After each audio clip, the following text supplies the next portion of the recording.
பார்த்ததும் கும்பிட வைக்கும் கோயில் கோபுரம், அன்பு பாசத்தில் கும்பிட வைக்கும் மனமும் கோபுரம்.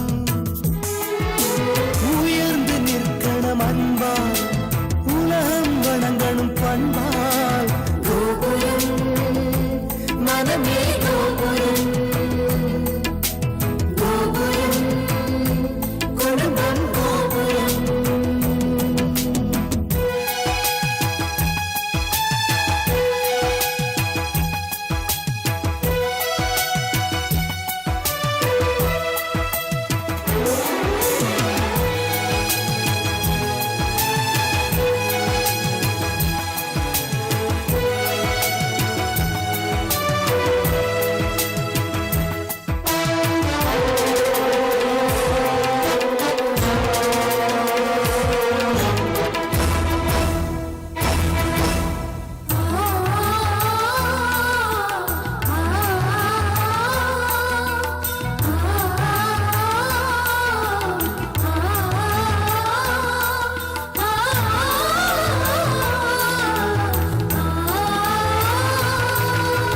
ஒருவரை ஒருவர் உணர்ந்து உள்ளங்கள் அன்பிலே இணைந்து, வேதங்கள் என்பதை மறந்து பொறுமையில் இமயம் அடைந்து, பாசத்தின் பலங்களை அறிந்து பண்பெனும் பாதையில் நடந்து, கண்ணென உறவினில் மகிழ்ந்து தூணென குடும்பத்தை சுமந்து, கோயிலை போலே குடும்பமும் அமைந்தால் சொர்க்கம் நிஜமாகும்.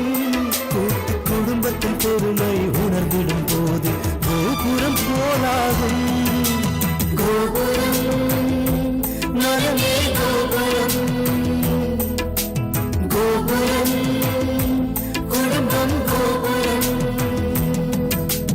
பார்த்ததும் கும்பிட வைக்கும் கோயில் கோபுரம், அன்பு பாசத்தில் கும்பிட வைக்கும் மனமும் கோபுரம்.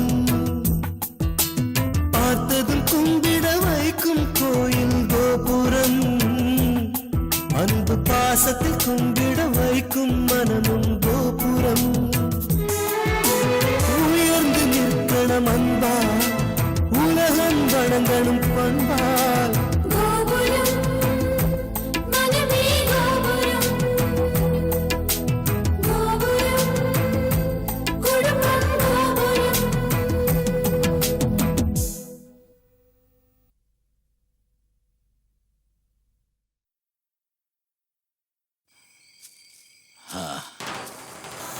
ரைட். இதுக்கப்புறம் பண்ண வேண்டியது நீ இல்ல. அதுக்குன்னே ஒரு ஆளை வச்சிருக்கேன். அவனை இப்ப இங்க வர சொல்லியிருக்கேன். அது வரைக்கும் இப்ப எதையும் பேச வேணாம். நாளைக்கு நாம பேசிக்கலாம். தங்கமணி, தங்கமணி,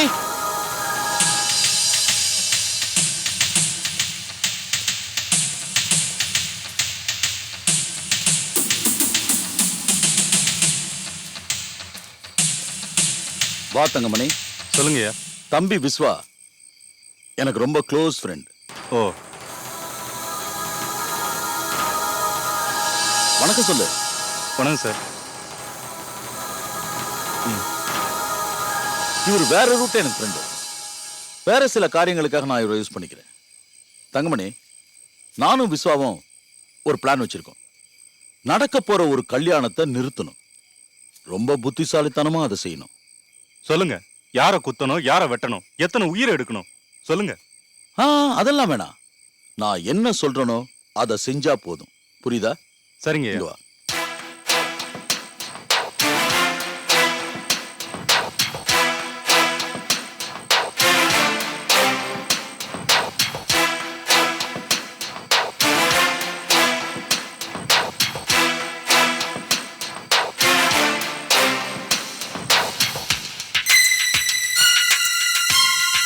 புரியுதா?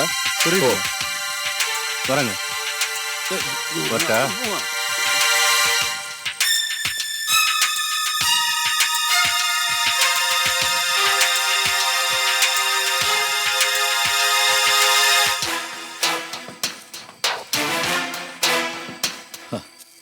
என்ன விஸ்வா, என் பிளான் இப்படி.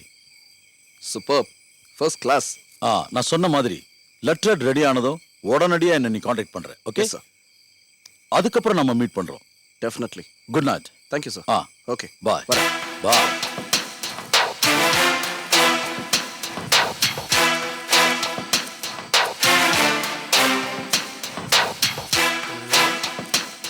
ஆஹா அண்ணா, அசத்துறேல் அசத்துறேல், அட்டகாசம் பண்றேல் போங்க.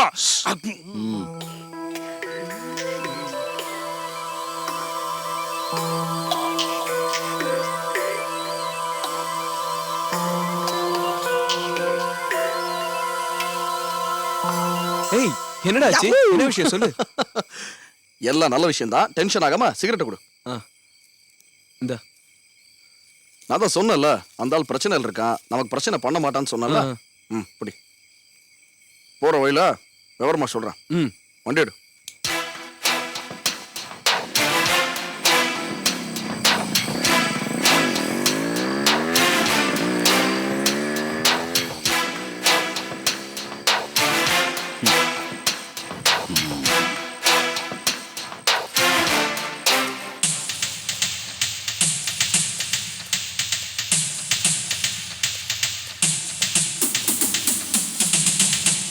ஐயா, விஸ்வா போனதுக்கு அப்புறம் வர சொன்னீங்களே, என்ன விஷயம்? அது ஒண்ணும் இல்ல, நம்ம திட்டத்துல எந்த விதமான மாற்றமும் இல்ல. ஒரே ஒரு ஆளை தவிர, அது விஸ்வா. நீ எந்த காரியம் பண்றதா இருந்தாலும் அது விஸ்வாங்கிற பேர்ல தான் செய்யணும். புரிஞ்சுதா? புரியுதுங்க. இந்த திட்டத்துல விஸ்வா எனக்கு நண்பனே இல்ல. ஏதோ அவன் தோள் மேல கை போட்டிருக்கிறேன். இன்னும் கொஞ்ச நாள்ல அது அவன் கழுத்துக்கு மாறப்போகுது. அது வேற திட்டம், அது உனக்கு தேவையில்லை. இப்போ நான் சொன்ன மாதிரி நீ பண்ண போற எல்லா காரியத்தையும் அந்த விஸ்வா பேர்ல தான் செய்யணும். புரிஞ்சுதா? புரியுதுங்க. நீங்க என்கிட்ட என்ன சொல்றீங்களோ அதை செய்ய போறேன். வரேங்க. ஓகே. அது நான் இல்ல.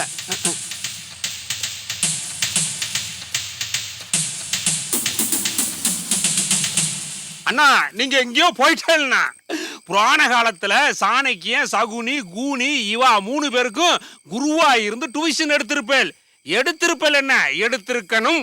அடச்சி வாய மூடு. புராண கால புஷ்பக விமானம் மாதிரி பறக்காது. வா பாருக்கு போலாம்.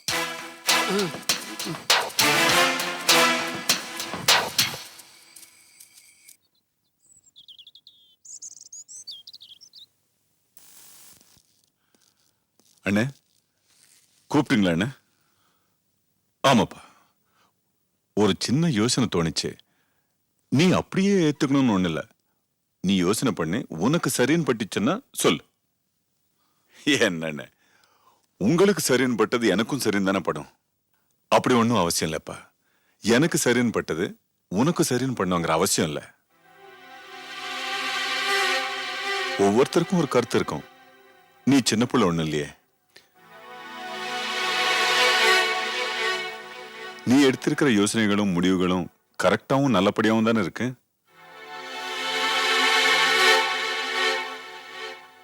ஒண்ணு இல்லப்பா, கல்யாணத்தன்னைக்கு தாலி கட்டி முடிஞ்ச உடனே நம்ம அண்ணாமலை ட்ரஸ்ட் நடத்திட்டு இருக்கிற அனாதை இல்லம் இருக்கு இல்லையா, அதுல 722 குழந்தைங்க இருக்காங்க.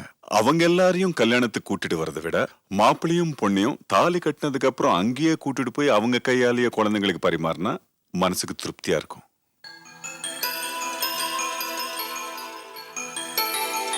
எப்படியும் அங்க சாப்பாடு ஏற்பாடு பண்றோம்.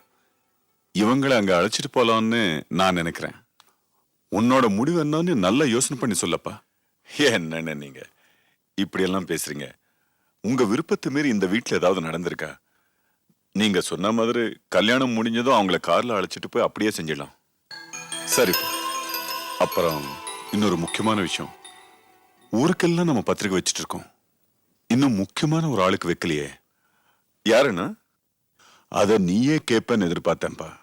நம்ம தங்கச்சி குடும்பத்துக்கு இன்னும் பத்திரிக்கை வைக்கல. அது எப்போ வைக்கிறது, எப்படி வைக்கிறதுன்னு நம்ம வீட்டுல நடக்கிற பெரிய விசேஷம் இது. பத்திரிக்கை வைக்காம விட்டுற முடியுமா?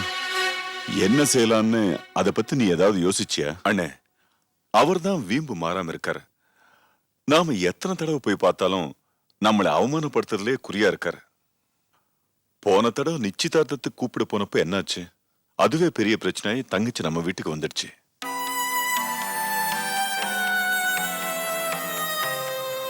இப்போதான் சமாதானமாயி தங்கச்சி அந்த வீட்டுக்கு போயிருக்கு. இப்போ என்ன பண்றதுன்னு எனக்கு ஒண்ணுமே புரியலன்னு. அவர் கொஞ்சமாவது வளைஞ்சு போறவரா இருந்தா நாமளும் வளைஞ்சு போலாம், தப்பில்ல.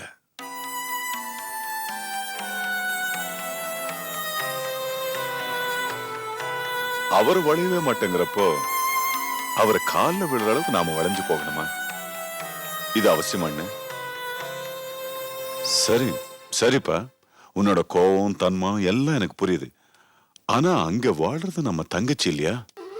அவளை விட்டுட்டு செய்யறதுக்கு மனசு வரல. அந்த பாசம்தான் உள்ளுக்குள்ள துடிக்குது.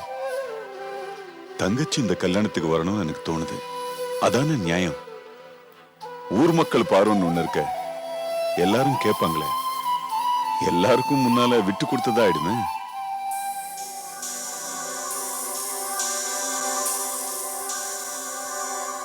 நம்ம பிரச்சனை நமக்குள்ள இருக்கணும், ஊரு பேசுற அளவுக்கு ஆயிடக்கூடாது இல்லையா? சரி, என்ன பண்ணலாம் நீங்களே சொல்லுங்கண்ணே. அதான் நீ ஏதாவது யோசனை பண்ணுவேன்னு நான் நினைச்சேன். எனக்கு ஒன்றும் தோணல. உங்களுக்கு ஏதாவது தோணிச்சுன்னா சொல்லுங்க. இதை எப்படி சரிப்படுத்துறதுன்னு எனக்கு தெரியல.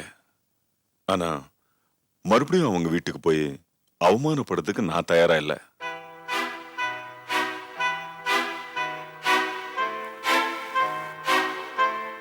நீங்க போறதும் சரியில்லைன்னு எனக்கு படுது. மத்தபடி நீங்க எப்படி சொல்றீங்களோ அப்படியே செய்யலாம்.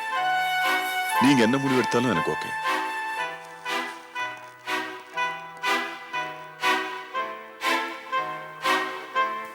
பாத்தியா, பட்டும் படாம பேசிட்டு போறான்.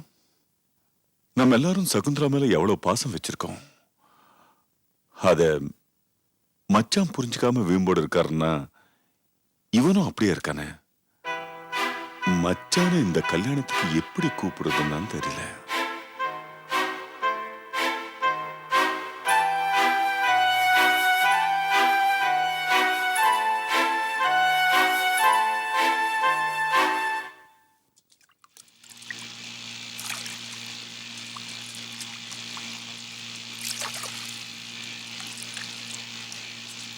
சகுந்தலா, சகுந்தலா, இது வந்துட்டேங்க. டவல் மறந்துட்டேன், எடுத்து வா.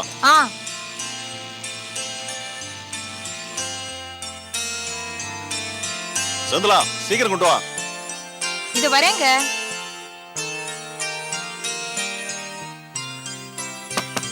என்னங்க?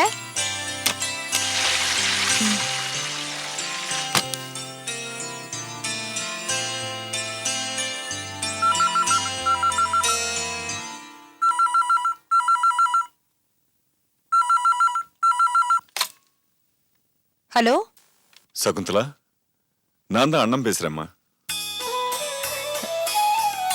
சொல்லுங்க அண்ணே, எப்படின்னு இருக்கீங்க? என்ன விஷயம்? என்னம்மா பதட்டமா பேசுறேன்? அவர் இருக்காரா? ஆமா, வழக்கமா சீக்கிரமா போயிடுவாரு. இன்னைக்கு லேட் ஆயிடுச்சு, இன்னும் போல. நான் வேணா அப்புறம் கூப்பிட்டுமாமா? இல்லண்ணே, பரவாயில்ல, அவர் குளிச்சுட்டு தான் இருக்காரு. சொல்லுங்க, என்னன்னு சொல்லுங்க. ஒண்ணு இல்லம்மா, உனக்கே தெரியும், கல்யாண நாள் நெருங்கிட்டு இருக்கு. எல்லாருக்கும் பத்திரிக்கை கொடுத்துட்டு இருக்கோம். நம்ம வீட்டுக்கு எப்போ வர்றது, எப்படி கொடுக்கறது, நாங்க எப்போ வர்றதுன்னு அப்படியே வந்தா கூட அங்கே எங்களுக்கு என்ன மரியாதை கிடைக்குங்கிறதும் எங்களுக்கு தெரியும்.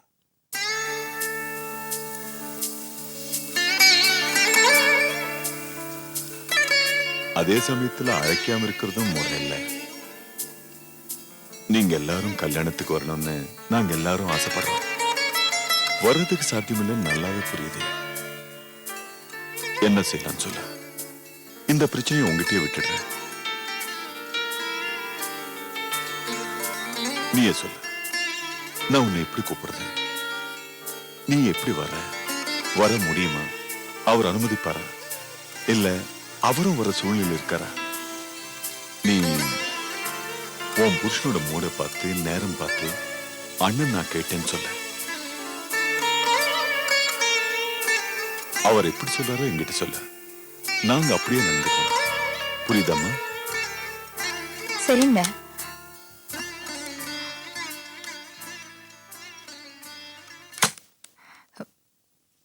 சரிண்ணே, நான் அப்புறமா கூப்பிடுறேன். என்னம்மா அவர் வந்துட்டாரா? இல்லண்ணே. சரி சரி நான் வச்சிடுறேன்.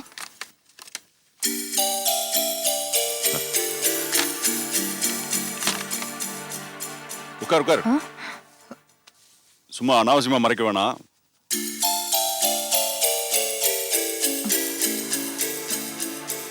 நீ சரினான்னு பேசிட்டு இருந்தத நான் வந்ததும் சரின்னுட்ட. நீ பேசிட்டு இருந்தது உங்க அண்ணன் கிட்ட தானே, எனக்கு நல்லாவே புரியுது. உங்க அண்ணன் கிட்ட பேசக்கூடாதுன்னு சொல்ற அளவுக்கு நான் ஒன்னும் கல் நெஞ்சக்காரன் இல்ல. என்ன சமாச்சாரம் சொல்லு, என்ன சொன்னாரு? புதுசா ஏதாவது பிரச்சனையா சொல்லு. அதான் கல்யாண பத்திரிக்கை எப்படி வைக்கிறது, நேர்ல வைக்கிறதா, நீங்கெல்லாம் வருவீங்களா, அவர் மனநிலை என்ன, அவர் என்ன சொல்றாருன்னு நீயே கேட்டு சொல்லு, அப்படியே செய்யலான்னு அண்ணன் சொன்னாரு. என்னங்க நான் என்ன சொல்லட்டும்?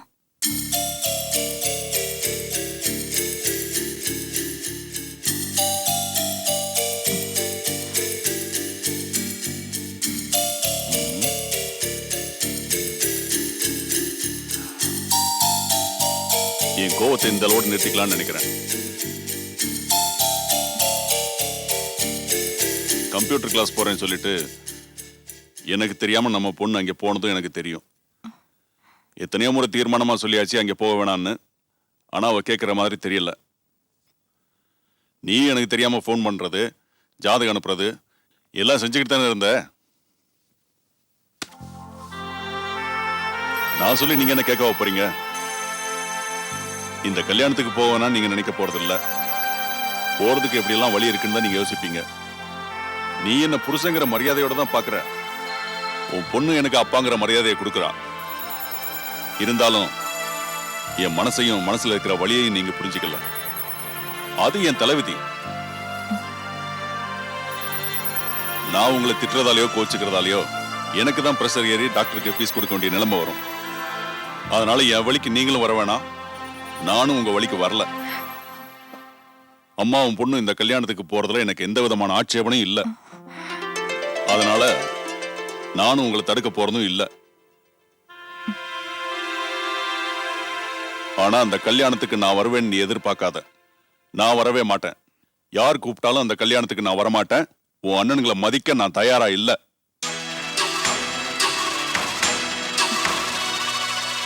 அதனால நீயும் உன் பொண்ணும் போய் கல்யாணத்தை பார்த்து மூக்கு பிடிக்க 3 வேளையும் சாப்பிட்டு தாம்பூலம் கொடுத்தா அதையும் வாங்கிட்டு வாங்க. ஆனா ஒண்ணு, என் கையால நான் பத்திரிகையை வாங்க மாட்டேன். நான் இல்லாதப்ப வீட்டுல வந்து பத்திரிகை கொடுத்துட்டு போக சொல்லு.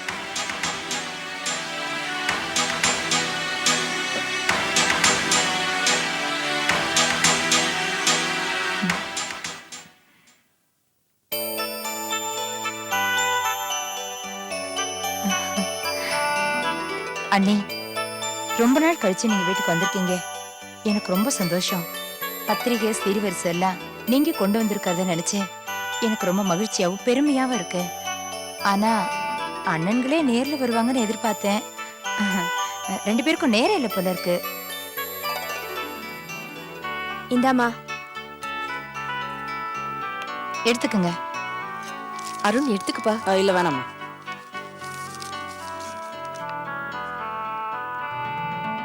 நீ உங்க அண்ணனுங்க 2 பேர் மேலயும் எவ்வளவு பாசம் வச்சிருக்கேன்னு அவங்களுக்கும் தெரியும்.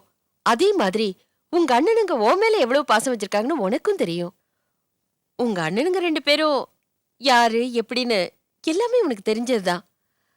அருணோட அப்பாவுக்கு இங்க வரணும்னு ரொம்ப ஆசைதான்.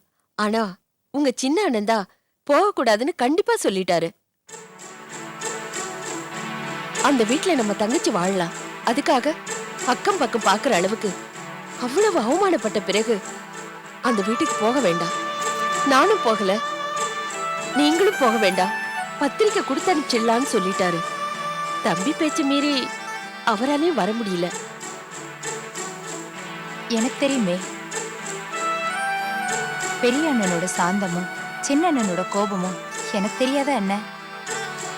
அவ்வளவு தூரம் அன்னைக்கு என் வீட்டுக்காரர் அவமானப்படுத்தின பிறகும் கூட பத்திரிகை கொடுக்கற அளவுக்கு நீங்க வந்திருக்கீங்கன்னா எனக்கு ரொம்ப சந்தோஷமா இருக்கு. ஏ அபி, என்ன அப்படியே பாத்துட்டு இருக்க? போய் காஃபி எடுத்துட்டு வா. சரிம்மா. அம்மா ம்? நானும் கிச்சன் வரைக்கும் போயிட்டு அபிக்கு காஃபி போட ஹெல்ப் பண்றேன். டேய், ஆ? அவளை சும்மா கலாட்டா பண்ணாத. ஓ,